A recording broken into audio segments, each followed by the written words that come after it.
Hi everyone, here we've got Samsung Galaxy A03s, and let me share with you how to soft reset, so how to force restart your device.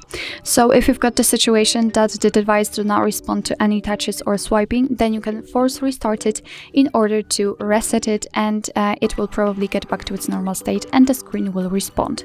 So all you have to do in order to soft reset is to press the power button, which is right here, and the volume down button together, and wait until you'll see that the screen gets black and you will feel the vibration. So let me do it. Let me press the volume down button and power button together and wait.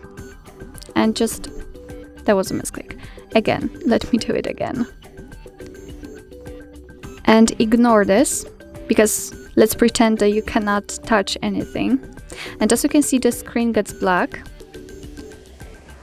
And trust me, I've just felt the vibration. You can see the logo of the developer.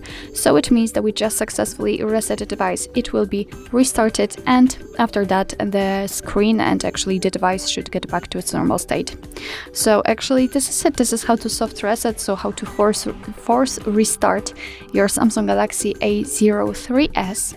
Thank you so much for watching. I hope that this video was helpful, and if it was, please hit the subscribe button and leave the thumbs up.